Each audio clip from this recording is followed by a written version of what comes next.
What's up, soldiers? Chris here, CaribbeanPod.com. Always a pleasure having you guys here in the kitchen with me. Today, you've asked for it, and we're going through tough economical times. Yeah, we're taking a $10 ham straight out of Walmart or wherever it is you can get your cheap ham from, and we're going to turn it into something so exquisite your family will beg you from time and time again to make this one for them. A $10 ham glazed to perfection and served to your family. Stay tuned, you're gonna love this one, man. This ham here is about 3 pounds. I picked it up at the Walmart for $10, believe it or not. And the whole idea here, as I said in the start of the video, is taking something cheap like this ham, $10 Canadian, and making it into something much better. It's been washed. It's out of the cellophane that it came in. I washed it and I patted dry with paper towels. Now what I'm going to do is make cuts, serving size slices all the way down, maybe half the way down. Use a nice sharp knife, and with a sort of a sawing motion you go down, and I'm doing about, I did 1 centimeter there. That might be a bit too thick, as you notice, unless you got gritty people in your family. You know what? Let's pretend our family is gritty. And we're going down 1 centimeter deep until half the way down. Just like so. And I'll show you there's a reason for my madness cutting the ham before we put it into the oven. My oven is preheating to 325 degrees. The more I thought about it, I realized it was a bit too thick, so half of a centimeter thick is a lot better. So I'm just going back and recutting the first cut I made in half. Now, if you want to use the same sort of glaze that I'm going to show you, which is going to enhance this ham and bring it up to rich people standard, you can certainly use the glaze on anything, and that glaze is quite exciting, something you're going to be proud to serve when it comes to this ham. You can use it on any ham, yeah? It's just I'm showing you. Notice how much thinner I cut it now.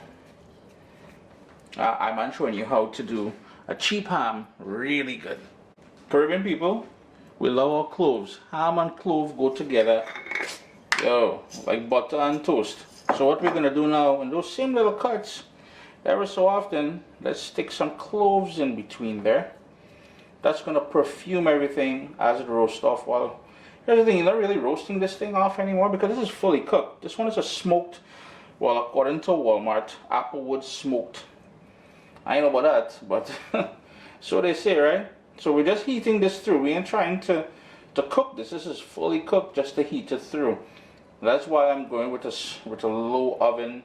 As I said, 325. We've got about 15 cloves in there. Small thing, the more the merrier. I've got my baking dish, and if you want, you can line it with foil.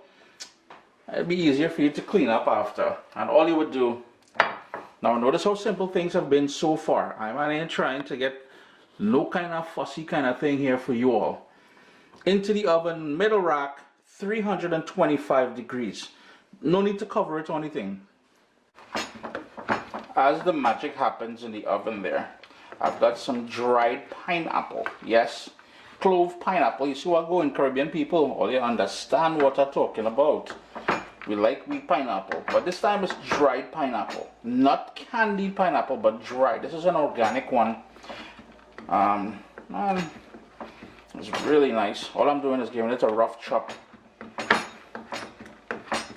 For the glaze, which will allow this ham to sparkle, to make an impression, to make you a superstar.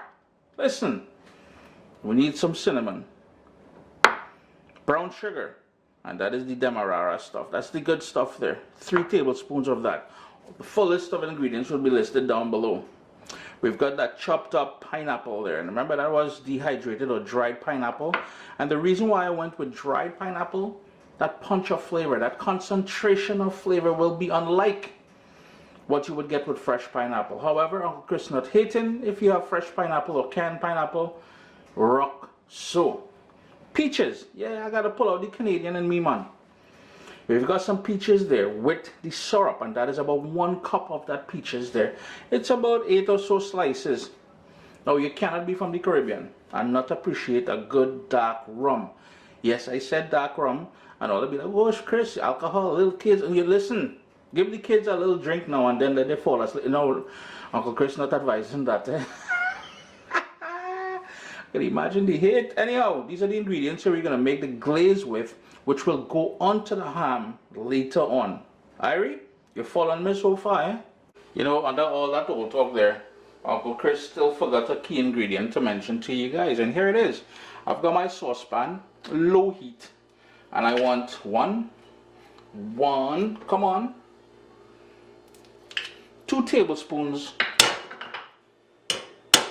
of butter. We're just gonna let that melt there for a second. Just gonna move that around a bit.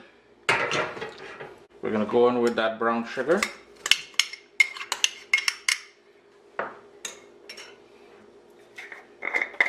And the cinnamon. Pull out your whisk and whisk that around until that sugar melts. Oh, and right away you're getting that lovely kick from the cinnamon. Boy, I'm telling you, man, you're gonna really enjoy this. Your family's gonna be like, yo, mommy, daddy, auntie, whoever it is making this, you did an excellent job. Go and hold a seat. You deserve a rest. Now this step here is critical. You notice how the sugar melted? And we've got that frothy sort of caramelization happening here now. So this is pretty much like a caramel that we did here. And that sort of caramel base is exactly what we're looking for. We're going to give it, and you know, it's been going on that low heat there for about 4.5 minutes. Just going to give it about 30 seconds more. Give that another quick stir. And this is where we're going to go in with the chopped pineapple. If you're using fresh pineapple, perfect. If you're using the stuff out of a can, no stress, because Uncle Chris used jarred peaches as well. And you need to stir that around. Now this step here, be very careful. Remember, we've got a flame there, so we add in that alcohol directly to the pot. That is the rum. That is the key ingredient as well. I keep saying key ingredient. Everything is a key ingredient. Don't study me too much. Just gonna give that a good stir. And we want to bring that back up to a boil. Once it comes back up to a boil, that sugar, which may have clumped on you, will start to melt back down. So don't fret too much. The whole idea here now is to burn off that alcohol and get all the lovely flavor notes from that dark rum. As we start bringing this up to a boil, I'm using the whisk and I'm breaking up that huge pieces of peaches. We want all of that to combine. We want to rehydrate that pineapple. So if you find you don't have enough liquid in here, as I did, because I added a fair amount of rum and a fair amount of the sort of liquid that the peaches were in, add a bit of water, maybe about half a cup of water, bring it up to a boil, and then we need this to simmer and come together.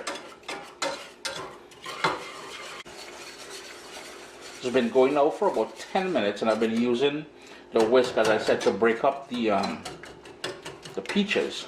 A couple other ingredients, if you wanted to add in here one or the other or both to enhance the flavor of it, is some real maple syrup, totally up to you, and or your favorite honey. Keep mixing, keep stirring, keep whisking, and let that bubble until it reduces down to get a nice thick consistency. 15 minutes later, I'm going to turn my stove off and just leave it right there on the burner. Let that sort of reduce and cool down a bit. It will thicken up further, but the point is that glaze is ready to just make that ham sing soprano, man. I'm telling you. 45 minutes later, it's warm all the way through.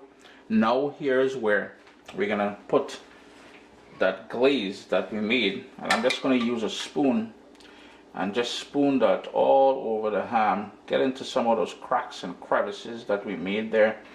My oven has been cranked up to 425 degrees now, because we want this glaze to go nice and sticky and melty and go all the way down into those wonderful places there.